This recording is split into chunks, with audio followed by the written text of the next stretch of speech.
This is the exact plant used to execute Socrates.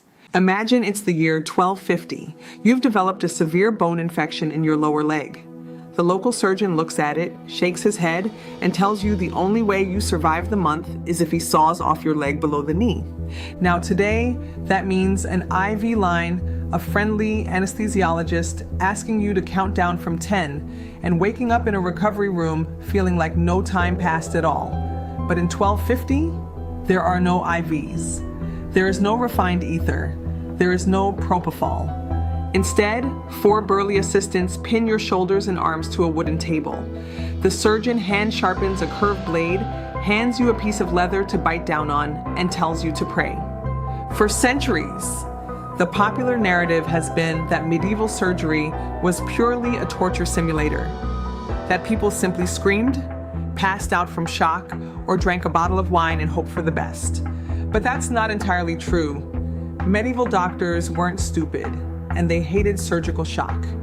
They knew pain killed patients just as fast as blood loss. So they tried to invent general anesthesia. And their crowning achievement was something called the Spongia Somnifera, the soporific sponge. They soaked a sea sponge in a terrifying chemical cocktail of opium, mandrake, hemlock, and hyoscyamus, dried it out, rehydrated it with hot water, and held it directly over a patient's nostrils before slicing into them. Which brings us to the million-dollar question: did this medieval sponge actually put people to sleep safely? Or was it just a slow, botanical execution? Let's break down the pharmacology, the razor-thin margin between sleep and death, and why this invention disappeared for almost 500 years. The concept of inhalation anesthesia wasn't born overnight. The roots of the soporific sponge go back to Islamic Golden Age physicians like al-Zahrawi and Ibn Sina, who documented botanical recipes meant to induce deep, pain-free sleep. By the 9th and 10th centuries, these manuscripts traveled across the Mediterranean to the famous medical school of Salerno in southern Italy, the heart of medieval European medicine. By the 13th century, a pioneer named Theodoric of Lucca, a Dominican friar and master surgeon, standardized the recipe in his surgical treatise, the Chirurgia. Here is how Theodoric instructed surgeons to make the soporific sponge. Take a fresh sea sponge harvested from the ocean. Boil it in a concentrated juice mixture of opium, mandrake root juice, hemlock juice, hyoscyamus, henbane, blackberry juice, wild ivy, and lettuce seeds. Allow the sponge to dry completely in the sun. To use: soak the dried sponge in hot water for an hour, then hold it beneath the patient's nose until they fall asleep. To wake them up, hold a sponge soaked in hot vinegar under their nose. It sounds deceptively simple, almost like an ancient warm washcloth. But look at that ingredient list again. To a modern pharmacologist, that isn't a herbal tea recipe. That is a chemical weapons depot. Let's break down what is actually happening when you inhale or absorb those 4 primary plants. First, opium poppy, Papaver somniferum. Opium provides morphine and codeine. Morphine binds directly to the mu-opioid receptors in the central nervous system. It triggers massive analgesia, pain relief, and profound sedation. But crucially, morphine also causes central respiratory depression. It tells your brainstem to stop worrying about breathing. Second, mandrake, mandragora, and henbane, hyoscyamus niger. These 2 belong to the nightshade family. They are packed with tropane alkaloids, scopolamine, atropine, and hyoscyamine. Scopolamine is a potent sedative that induces twilight sleep and profound amnesia. Even if you feel pain during the surgery, scopolamine makes sure you won't remember a single second of it. Atropine blocks acetylcholine receptors. It dries up bodily fluids, preventing the patient from choking on their own saliva, and speeds up the heart rate, which counteracts the heart-slowing effects of opium. Finally, the dark horse of the mix, poison hemlock, Conium maculatum. This is the exact plant used to execute Socrates. Hemlock contains conine, a neurotoxin with a chemical structure similar to nicotine. Conine acts on the neuromuscular junction, paralyzing your peripheral muscles. Do you see what they accidentally created here? In modern anesthesiology, general anesthesia consists of a delicate triad: analgesia, pain relief, provided by opium. Unconsciousness and amnesia, memory wipe, provided by Mandrake and henbane.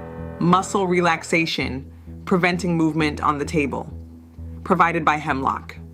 On paper, medieval surgeons created the exact theoretical framework of modern general anesthesia 700 years before modern medicine. So why didn't this change the world forever? Why aren't we celebrating Theodoric of Lucca alongside Louis Pasteur and Alexander Fleming? Because of one massive fatal flaw: inhalation physics. To understand why the soporific sponge was wildly unpredictable, we have to look at how drugs get into the human bloodstream. When an anesthesiologist gives you an inhaled gas like sevoflurane today, they are using a hyper-precise vaporizer. Sevoflurane has a low boiling point and high volatility. It easily turns into a gas at room temperature, enters your lungs, crosses the alveoli into your blood, and reaches your brain in seconds. Now look at the alkaloids in our medieval sponge. Morphine doesn't vaporize easily at room temperature or even in hot water vapor. Its boiling point is over 280 degrees Celsius. Atropine and scopolamine do not readily volatilize into steam either. If you simply hold a hot, wet sponge over someone's face, they aren't inhaling pure medicinal vapors. What they are actually doing is inhaling tiny droplets of water vapor containing dissolved plant juices, or, more likely, the juices are dripping off the sponge into their nostrils and mouth, where they are absorbed through the mucous membranes. And that is where the margin between asleep and dead becomes razor thin. Let's look at the toxicity window. If a patient absorbs too little juice through their nose, nothing happens. They lie there wide awake while the surgeon picks up the saw. If they absorb just enough, the atropine and scopolamine block their memory and drift them off while the morphine dulls the pain. But if they absorb just a tiny bit too much, the conine from the hemlock paralyzes their diaphragm, meaning they can no longer physically expand their lungs. The morphine depresses the respiratory drive in their brainstem, telling their body it doesn't need to breathe anyway. The combined effect is immediate, catastrophic respiratory arrest. The patient stops breathing on the table. To make matters worse, 13th century doctors had no way to standardize plant potency. A mandrake root picked in dry soil in July might have 5 times the alkaloid concentration of a mandrake root picked after a wet spring in April.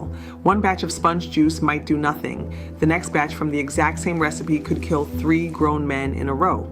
Because of this lethality, historical opinion on the soporific sponge split into 2 camps for centuries. For a long time, 19th and early 20th century historians claimed the soporific sponge was a total myth or a placebo.